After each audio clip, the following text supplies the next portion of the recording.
Desde temprano le contaba que los economistas Daron Acemoglu, Simon Johnson y James Robinson fueron galardonados este lunes con el Premio Nobel de Economía por sus investigaciones sobre cómo la naturaleza de las instituciones ayuda a explicar por qué algunos países se hacen ricos y otros siguen siendo pobres.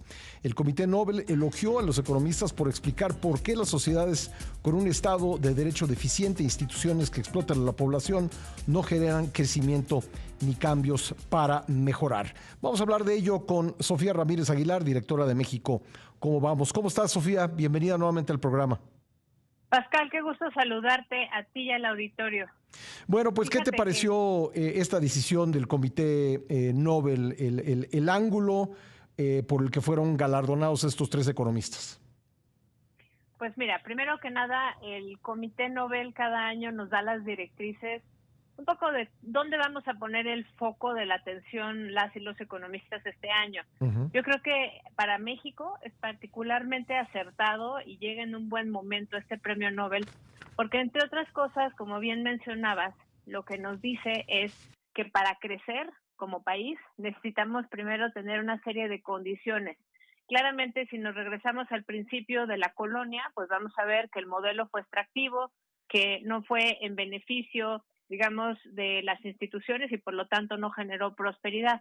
Sin embargo, creo que el aporte de fondo está en que esa no es la última línea de nuestra historia y que realmente lo que importa es que tenemos una salida que implica que podemos revertir esto que parecía un destino manifiesto, donde había pues débiles instituciones políticas, débiles instituciones económicas, pues a partir de generar una serie de reglas del juego, un Estado de Derecho sólido, para que en el largo plazo, y esto es importante subrayar, largo plazo, podamos vivir en un entorno donde exista prosperidad para compartir y también pues reducir todas las disparidades y la pobreza que siglos enteros de colusión entre poder político, poder económico, falta de instituciones, falta de Estado de Derecho, pues nos ha llevado a tener un bajo desempeño económico y por lo tanto poca prosperidad para dividir, compartir, como dice la presidenta Sheinbaum.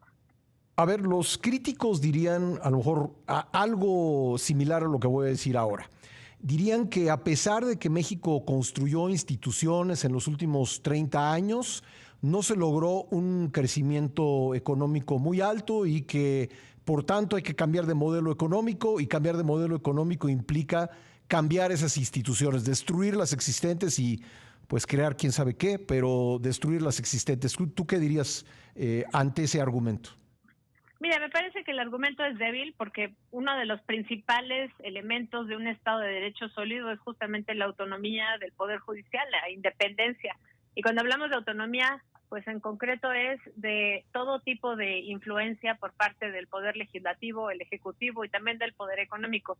Me parece que en la llamada reforma al Poder Judicial, pues estamos haciendo todo menos desdibujar la relación entre pues poder hablar con el presidente, la presidenta en turno para arreglar los problemas, en vez de tener pues un mecanismo habilitado para todas las personas con unos jueces que no estén permanentemente amenazados con perder su trabajo si es que no tienen sentencias a modo. Entonces, yo te diría que justamente este rubro del Poder Judicial va en todo el contrasentido de la evidencia de 500 años que han venido acumulando Acemoglu, Johnson y Robinson en sus libros, porque entre otras cosas, pues lo que necesitamos es una capacidad de dirimir los desacuerdos y todo tipo de problemas jurídicos, pues justamente en tribunales independientes. Entonces, ¿tú dirías que era una cuestión de tenerle paciencia al entramado de instituciones que México fue construyendo en lugar de destruirlas pensando que con eso vamos a generar crecimiento? Mira, yo creo que más que paciencia es un tema de ir construyendo instituciones de manera consistente. Claramente ninguna institución es perfecta y todo tiene que irse adecuando, digamos, a las necesidades del momento. No vivimos hoy día el mismo contexto político y económico que teníamos hace 30, 40 años cuando empezamos a abrirnos a Norteamérica. Hoy tenemos inteligencia artificial, un montón de técnicas innovadoras que han venido pues promoviendo la integración vertical de las cadenas de suministro y pues lo que necesitamos ahora es justamente fortalecer la idea, insisto, y perdón que parezca disco rayado, de tener unos tribunales y juzgadores que sean independientes y que permitan dirimir las querellas vía el Poder Judicial independiente y autónomo, pero también que exista pues un órgano que nos permita garantizar la competencia económica, tanto a nivel general, economía, COFESE, como en el IFT. Y creo que en esos dos rubros, tal vez la discusión sería cómo lo hacemos mejor, cómo capacitamos a las cadenas de suministro hacia adelante, cómo trabajamos con la industria, y no simplemente pues amenazar con desaparecerlos.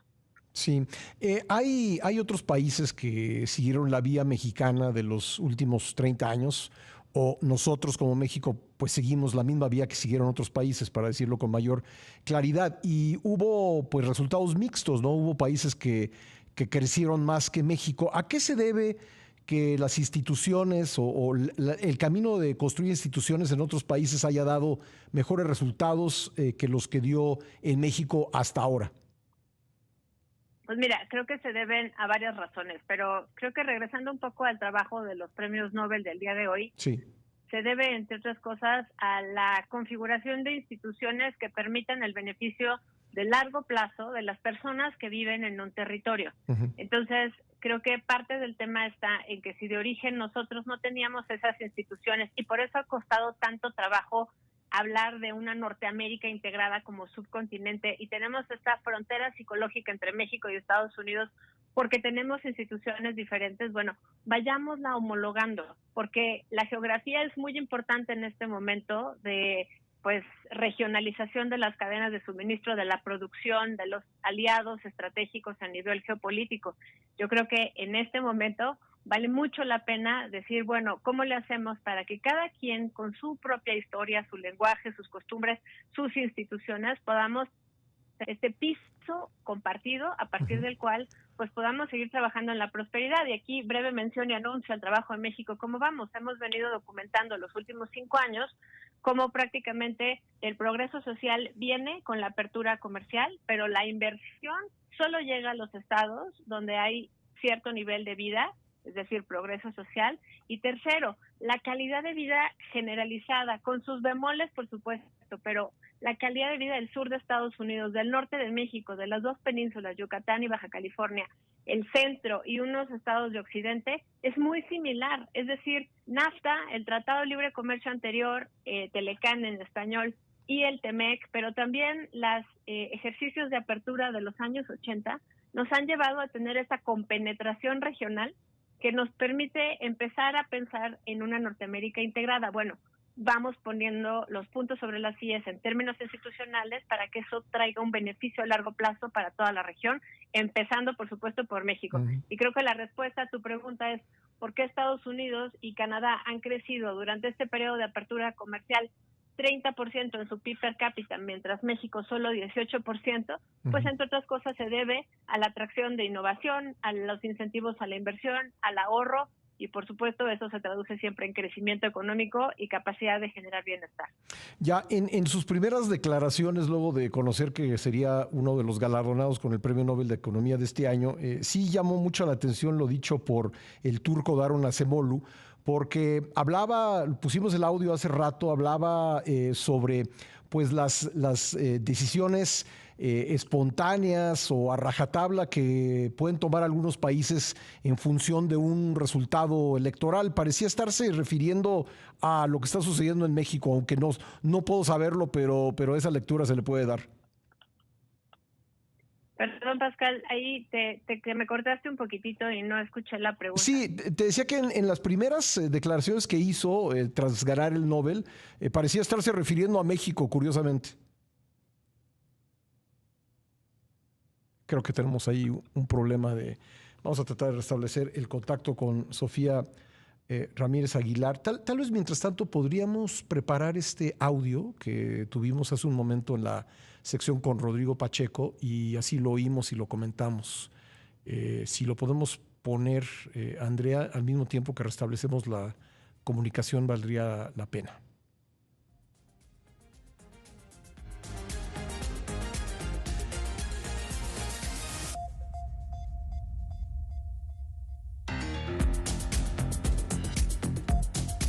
Información sólida siempre, con Pascal Beltrán del Río.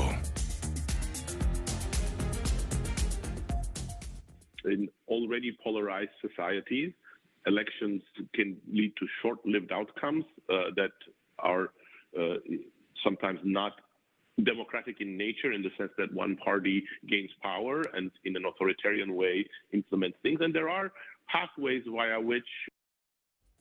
Bueno, estos fueron, no sé si alcanzaste a escucharla, Sofía, pero las primeras declaraciones que dio Daron Acemoglu luego de enterarse que sería el Premio Nobel de Economía junto con los otros dos economistas este año.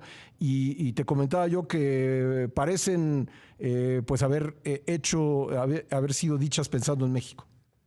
No, totalmente. Mira, si tú abres el libro tan famoso de por qué los países fracasan, de Acemoglu y Robinson, que sienta las bases y que construye sobre otro premio Nobel que fue Douglas North, pero esa es otra historia.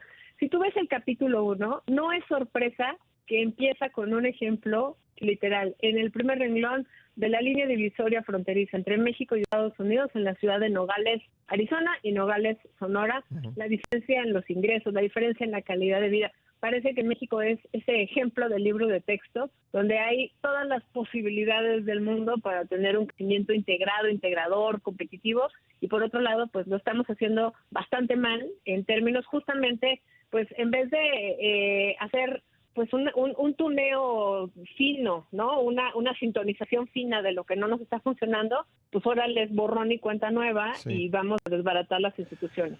Sí, y bueno, y por último te preguntaría por lo que dijo Trump en Detroit el jueves pasado, en que anunció una renegociación del TEMEC. Entiendo que el texto más bien habla de revisión, pero bueno, él habló de renegociación.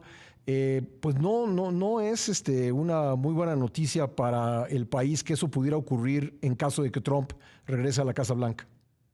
No, sin duda son malas noticias. Mira, también sabemos que el señor Trump se dedica justamente a dar estos mensajes de abusador, ¿no? De bully, todo el tiempo. Yo no me quedaría tranquila, no me quedo tranquila, porque sin duda, como bien refieres, el 2026 es el año que se prevé, de acuerdo a los términos del tratado que él negoció, el señor Trump negoció con México y Canadá, como la fecha para revisar cómo nos fue en los 6 primeros años. Lo cierto es que también se prevé en cualquier tratado que cualquier país puede salir de manera unilateral en el momento que así lo considere.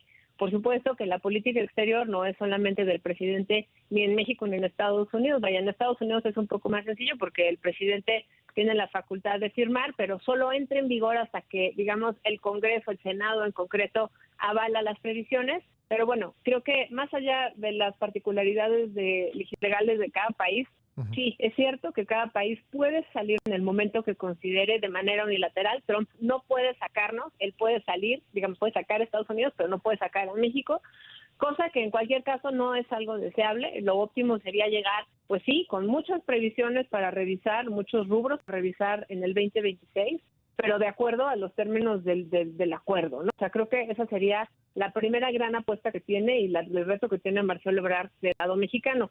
La segunda cosa que creo que hay que considerar es, en efecto, hay un sentimiento cada vez más anti-integración comercial en algunos sectores de la población norteamericana que se han quedado fuera, digamos, del beneficio de la integración. Como todo, siempre hay ganadores y perdedores, y no podemos obviar que hay un segmento de personas de tal vez niveles educativos bajos, con poca movilidad laboral dentro de Estados Unidos, que al mover las fábricas hacia México todavía en estos años, todavía en este proceso de relocalización, pues van a ver afectado su modo de subsistencia. Entonces, yo creo que, como todo, hay que tomar en cuenta que no se pueden hacer medidas simplemente al ahí se va, a la sazón. Hay que tomar en cuenta aquellos grupos que quedan desprotegidos, pero no por eso el tratado es malo, no por eso no ha habido un crecimiento, como ya mencionaba, del 30% del PIB per cápita en los últimos 30 años en Estados Unidos. Sí. O sea, realmente yo sí creo que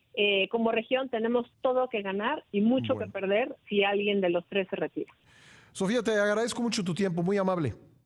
Un fuerte abrazo, Pascal. Otro para ti, gracias. Sofía Ramírez Aguilar, directora de México. ¿Cómo va?